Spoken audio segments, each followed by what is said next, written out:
Mitra-mitra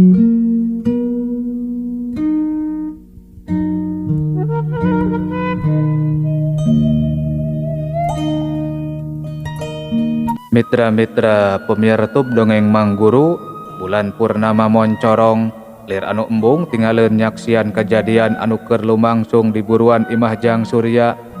Sababara kedapan panetep Jang Surya bentrok jeung sorot mata aki-aki anu keur ngajega deket mobil Kijang hideung anu geus rarangsak. Ketembong aki-aki rada ngerungkeun tarangna, lir anu manggihan hiji hal anu teu disangka-sangka. Aki-aki anu tina pangawakanana mah rada rengkung alatan kahakan ku umur, mimiti ngalengkahkeun sukuna kalayan antare. Salengkah dua lengkah, cileng. Dina sakali gerakan, eta aki-aki ujug-ujug geus aya di hareupeun Jang Surya, sarerea pating polohok nyaksian eta kajadian. Saha salira teh aki? Ceuk Jang Surya nanya kalayan basa awak anu rengkuh. Kaula Ki Dinca, jacang kajieu hayang ngajajal aja nyowesen anjeun, lain ku sabab pamenta si Jarot jeung anak buahnya atuh jalu.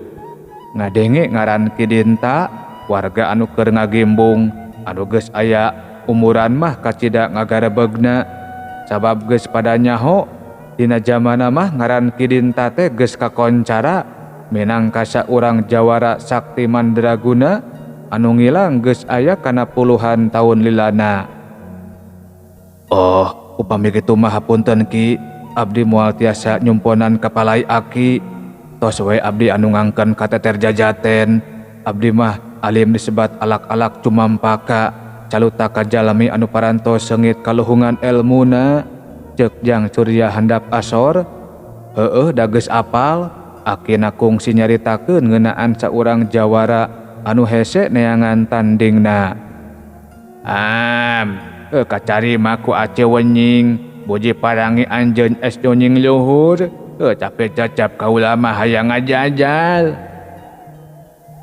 Sagala hal di alam dunya angin Gusti anu kagungan, moal tekebat Jang Surya neruskeun omonganana, sabab Ki Dinta kaburu narajang nonjokkeun peureupna rek ngalasirah. Lep sakilat Jang Surya ngelok, peureub Ki Dinta ngeplos teu keuna kana sasaran. Bareng jeung ngelokna Jang Surya, tuur Ki Dinta geus nampe rek mapagado curalit. Paksa Jang Surya salto pikeun nyingkahan panarajang lawan. Warga careleumeut nempo anu keur ngadu jajaten, panonna meh teu ngiceup-ngiceup nempo gerakan dua jirim anu kokolebatan dina kecepatan gerak anu meh-mehan teu katuturkeun ku mata. Seak, suku Ki Dinta rek babad bincurang, tapi ku Jang Surya geus kabaca. Cileng, Jang Surya ngajaul ka luhur aya kana 7 meterna, anu lalajo beuki marolohok. Buleusat, Ki Dinta nyusul bari ngacungkeun peureupna. Jang Surya langsung nutug mapag peureub Ki Dinta. Cileger, dua peureub anu ngandung kakuatan tanaga jero anu rosa ngabalukarkeun sora anu kacida tarikna. Curalit, celek. Me bareng Jang Surya jeung Ki Dinta narapak deui kana lemah, katembong Ki Dinta semu muringgis bari ngepret-ngepretkeun leungeunna anu ngadadak asa kempreng. Tarang Ki Dinta kurang kerung bari neuteup seukeut ka Jang Surya anu keur ajeg pancuh sababaraha meter di hareupeunana, lir anu teu kapangaruhan sanggeusna bentrok kakuatan. Ki Dinta masih keneh panasaran. Sak, dua dampa leungeunna dirapetkeun dina hareupeun dada, kalayan suku anu pancuh dina kaayaan anu rada ngajegang. Cung, dampa leungeun anu samemehna di hareupeun dada diacungkeun dina luhureun sirah. Buri nyai, cahya hejo ngagebur dina tungtung leungeun Ki Dinta. Nempo sikep Ki Dinta kitu, Jang Surya mah ngan saukur cicing anggarep pancuh dina tempatna. Mitra-mitra pemirtub dongeng Mang Guru, sewu Ki Dinta ngadorongkeun dua dampa leungeunna ngarah pisan ka Jang Surya. Wus, cahya hejo anu kacida ngageburna ngabelesat rek nembrag awak Jang Surya. Cileng, dina kecepatan gerak anu kacida gancangna, Jang Surya ngabelesat luncat aya kana belasan meterna. Brak, tangkal nangka anu aya di sisi buruan Jang Surya dak numadakan ancur burak-rakan kabeunangan ku cahya hejo anu ngabelesat tina panarajangna leungeun Kidinta. Kabeh anu lalajo beuki pating garawak sabab teu nyangka kana kakuatan cahya hejo anu bijil tina leungeun Kidinta. Nyi Ipah geus nempo kitu mah jadi hariwang jejerewetan nyebut ngaran anakna.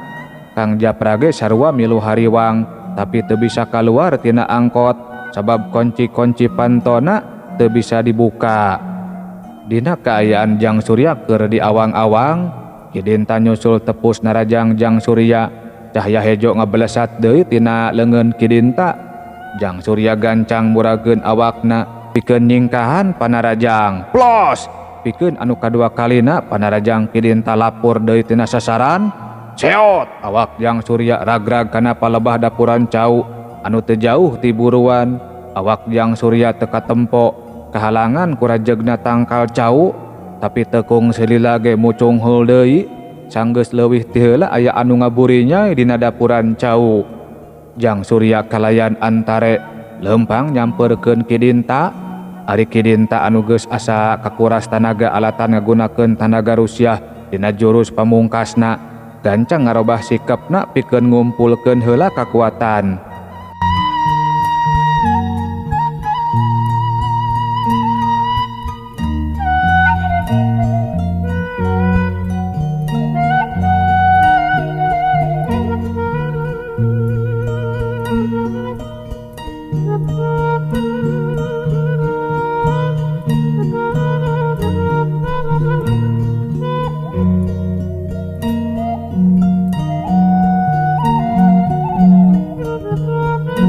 Kakaraeun kaula manggih lawan anu saimbang mah, ceuk Kidinta neuteub ka Jang Surya anu jarakna ngan saukur satumbak di hareupeunana. Jang Surya teu nyarita, ukur rengkuh semu tungkul nembongkeun ka ajrih ka Kidinta. Sabot Jang Surya tungkul, ujug-ujug seak. Kidinta nonjokkeun peureupna anu geus dieusi ku tanaga jero anu sapinuhna. Dihandap nyuruwuk ka luhur. Jebrod! Peureub Kidinta nengel pisan kana dada Jang Surya. Celeng! Awak Jang Surya ngaceleng ka awang-awang. Aya kana 10 meterna. Seot! Awak Jang Surya nyiroro turun deui. Buk! Ninggang lemah kacida tarikna. Uya! Ceuk Nyi Ipah ngagoak nempo anakna anu nangkarak bengkang teu walakaya. Dina bibir Jang Surya ngalai getih lalambaran. Beungeut langsung geuneuk lir anu getih wubungan. Lain Nyi Ipah wungkul anu reuwas teh dalah kabeh anu nyaksian oge kabeh milu ngararenjag sarta mangkarunyakeun kana kaayaan Jang Surya waktu harita. Kang Japra gogoakan nyebut ngaran anakna bari teu eureun ngagedoran kaca angkot.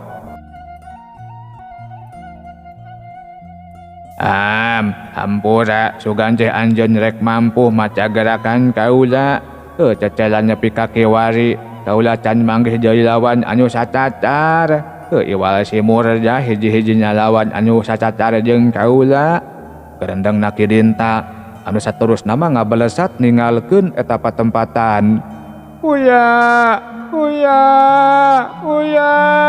Ceuk Nyi Ipah anu geus leupas tina cekelan warga ngageunggeuk ngarangkul anakna anu kiwari geus karibugang. Layon Jang Surya dibawa ke tengah imah. Ari si Jarot jeung balad-baladna anu sawareh kapiyuhan ditaralian ku warga. Ari warga anu masih keneh kareheul mah pating jarekuk narajongan sarta neungeulan. Eureun-eureun soteh pedah we Pak RT ngabawelan wae. Kang Japra anu hayang nempo kaayaan anakna ukur bisa ceurik dina jero angkot sabab keukeuh teu bisa kaluar geus dicobaan ku warga oge. Panto angkot dicarokelan make linggis tapi anger panto mobil teu bisa dibuka. Tekung silila Mang Ucu jeung pamajikan katut barayana Jang Surya anu geus dibejaan ku salah saurang warga ngurunyung kalayan leumpang gagancangan. Mang Ucu anu banget nyaahna ka Jang Surya ngaguk-guk ceurik bari ngarangkul layon incuna. Warga anu sawareh ngagulung layon Jang Surya sarua marilu careurik inghak-inghakan. Mitra-mitra pemiar YouTube dongeng Mang Guru, ari warga anu aya di buruan mah ngadadak ngajarenghok sabab aya saurang wanoja anu ngaguk-guk ceurik bari ngarangkul awak si Jarot. Tetela eta wanoja teh anu kungsi disalametkeun ku Jang Surya tina apeng-apenganana mobil sedan mangsa eta wanoja arek mentas jeung anu jadi indungna. "Bapak, bapak!" cek si wanoja terus jeung ceurikan si Jarot. Anu tetela geuning bapana, tekung silila si Jarot sadar tina kapiyuhanana. Malah geulis anak bapak. Nah hidup make aya di dieu heuh, cek si Jarot anu sapopoena sangar tur barangasan. Tetela geuning ari ka anakna mah siga anu poharan nyaahna, omonganana oge ngadadak leuleuy. Eta wanoja anu disebut malah curinghak, siga anu bungah pisan sanggeusna nganyahoankeun yen bapana masih keneh salamet. "Mohon punten Pak, aya anak buah bapak anu ngabartosan ka bumi," cek Nyi Mala ngusapan tonggong bapana anu awak jeung leungeunna masih keneh di talian. Nempok kitu mah warga oge asa mangkarunyakeun, gancang ngalepaskeun tali tina awak si Jarot. Sanggeus leuwih ti heula omat-omatan cangkan si Jarot teu kabur tina tanggung jawabna ka kulawarga Jang Surya. Si Jarot oge nyaluyuan kana pamenta warga. Sanggeus ngarasa cukup nyacapkeun rasa jeung anakna, si Jarot menta idin pikeun nempo layon Jang Surya. Si Jarot diceurik-ceurik menta hampura ka kulawarga Jang Surya. Pangpang namah ka Nyi Ipah anu balukar tina kalakuan dirina nepi ka Nyi Ipah kalingitan anak jeung salakina. Si Jarot oge ngajelaskeun perkara Kang Japra, yen sabenerna mah Kang Japra milunan dasa jenatna Kang Udi teh alatan diancam ku dirina. Saupama Kang Japra dina mangsa harita teu daek milunan dasa jenatna Kang Udi, mangka kolot Kang Japra anu ngan kari hiji-hijina kaancem kasalametanana. Si Jarot oge ngaku ari sabenerna mah nyawa Kang Udi ngalayang teh nya dina leungeun dirina pisan, lain ku Kang Japra atawa ku anak buahna anu sejen. Ngadenge pangakuan ti si Jarot, amarah kulawarga Jang Surya kacida muncakna, pating jaleprot pating jarekuk nyabokan jeung nareungeulan awak si Jarot. Ari si Jarot ngan saukur cicing teu ngalawan, narimakeun kana sagala kasalahanana. Ari Nyi Mala mah ngan saukur bisa ceurik nyaksian bapana pada nyiksa teh, si Jarot nyanggupan saupama kulawargana Nyi Ipah rek masarahkeun dirina ka polisi, sok sanajan hukumanana kudu ku nyawa deui. Asal cenah kulawarga Jang Surya, pangpang namah Nyi Ipah daek ngahampura kana sagala kasalahanana. Cek Nyi Mala ujug-ujug ngagoak bari murubutkeun cimata, canggeusna nyingkapkeun samping kebat anu nuruban layon Jang Surya. Si Jarot rada kurang kerung nempo pamolah anu jadi anakna. "Bapak, bapak, jalmi ieu anu parantos nyalametkeun abdi sareng emat teh," cek Nyi Mala ngahing-hing ceurik bari ngarangkul layon Jang Surya. Si Jarot anu samemehna kungsi meunang beja ti pamajikanana, yen kungsi disalametkeun ku supir angkot anu can kanyahoan ngaranna. Acida ngagebegna ngan rumpuyuk we si Jarot nyuuh ngaguk-guk ceurik teu jauh beda jeung anu jadi anakna. "Hampura Jang Surya, hampura. Hampura Jang, hampura." Ukur sakitu anu bisa kedal tina letah si Jarot. Anu saterusna mah ngaguk-guk ceurik bari ngusapan sirah layon Jang Surya.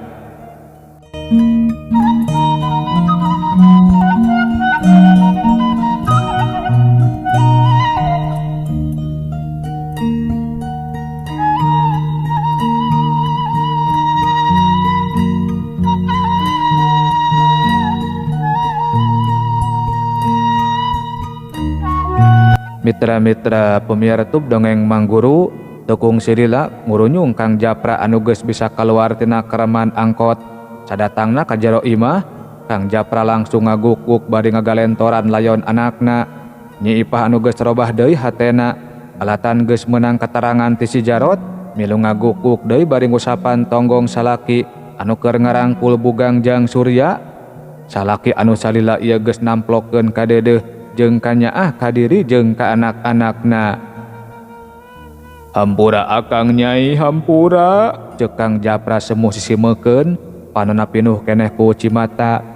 "Dihapunten pisan Akang, abdi tos terang kana kajantenan anu saleresna," ceuk Nyi Ipah ngagukuk paungku-ungku jeung salakina, digigireun layon anakna anu geus dituruban deui ku samping kebat. Di imah Jang Surya dak dubarakan jadi hujan ku cimata, kabeh miluna langsa jeung mangkarunyakeun kana nanasiban anu kaalaman ku Nyi Ipah jeung ku nu jadi anakna. Ayeuna mah langkung sae urang saengalna mola saralayon Jang Surya. Awatos dantep kitu mah mending ibakan heula, ceuk Pak RT nyaritana semuleuleui. Kabeh arunggut-unggutan tanda ngabenerkeun kana omongan Pak RT. Hehe, piraku tangkal cau bade diibakan Pak RT, ceuk saurang lalaki anu ngurunyung ti jero kamar. Sararea ngarenjag sabab geus apal pisan kana eta sora. Uya, ceuk Mang Ucu anu pangdeukeutna ka kamar Jang Surya, satengah luncat ngarontok incuna. Sararea pating polohok ret ka Jang Surya, ret deui kanu keur ngajepat dituruban ku samping kebat. Bray Kang Japra mukakeun samping kebat anu jadi tuturub layon, ngan gebeg sararea ngagebeg deui. Sabab layon Jang Surya anu tita tadi diceungceurikan geus robah wujud jadi gebog cau anu ngajelepeng. Nyi Ipah, Nyi Mala, Kang Japra jeung anu sejena parabut ngarangkulan Jang Surya dibarengan ku murebutna cai mata. Tapi lain cimata kasedih kawas tadi ari ieu mah, tapi cimata kabungah, cimata kareueus, cimata kabagja anu taya papadana. Teu nyangka dina waktu anu kacida singetnya Ijep geus mampu nyampurnyakeun bekal ti Aki Jaju. Kejejoakeun pisan ku Aki Jaju sing bagja salalawasnya. Pancen Aki geus rengse ayeuna mah. Garendangna saurang aki-aki anu nyerangkeun ti kajauhan anu taya lian ti Ki Murda. Kituna teh bari unggut-unggutan nembongkeun paroman beungeut anu pohara sugemana. Las geus kitu mah Ki Murda ngiles leungit tanpa lebih, ilang tanpa karana. Mitra-mitra pemirtub dongeng Mang Guru, tisaprak kajadian harita si Jarot jadi ajerih ka kulawargana Jang Surya anu geus males kagorengan dirina ku kahadean. Nya satadina mah si Jarot jeung balad-baladna terek dipasarahkeun ka kapolisian, ngan dipikir deui ku Jang Surya sarta ku kolotna. Saupamana dipasarahkeun ka kapolisian mah geus tangtu bakal narima hukuman anu kacida beratna. Teu jadi hal anu mustahil bisa nepi ka diponis hukuman mati sebab nandasana korban anu geus dirarancang ti anggalna. Antukna Jang Surya sakulawarga ngabebaskeun jeung ngahampura kana sakabeh kasalahan si Jarot. Atuh si Jarot oge antukna mah jadi insaf, talajakna jadi Malik hade kana ibadah mimiti getol kalayan kasadaran anu museur tina hate anu bersihna. Mitra-mitra pemirtub dongeng Mang Guru, ari Jang Surya biasa narik deui si emot angkot ka memet warisan bapana. Ngantara unggal poe da sakapeung sok loba semah anu rek ngadon uubar. Atuh anakna si Jarot anu geus asa kahutangan nyawa ku Jang Surya, teu sirikna unggal poe pulang anting nepungan Jang Surya. Kituna teh bari teu weleh babawaan. Anu cenah mah pamihapean ti si Jarot anu jadi bapana. Beuki mindeng panggih rasa tresna jadi sirungan, tumuwuh subur dina hate dua nonoman, nepi ka antukna wani balaka ngedalkeun rasa kalayan kasaksian ku kolotna Jang Surya. Ngan henteu ari langsung ngajatuk rami mah da Jang Suryana asa ngarasa can panjeg dina perkara umur. Keur saheulaanan mah Nyi Mala jeung Jang Surya ngan saukur papacangan. Sok sanajan kitu duanana oge geus paheut rek pada miara tresna tug nepi ka ngarumah tangga. Rengse bilih aya nu kasabit nami kasebat tempat sareng kajantenan, hapunten pisan ieu mah mung sakadar carita rekaan. Ye, tamatnya hei. Sakitu anu kapihatur, billahi taufik wal hidayah. Wassalamualaikum warahmatullahi wabarakatuh. Cagah per mios.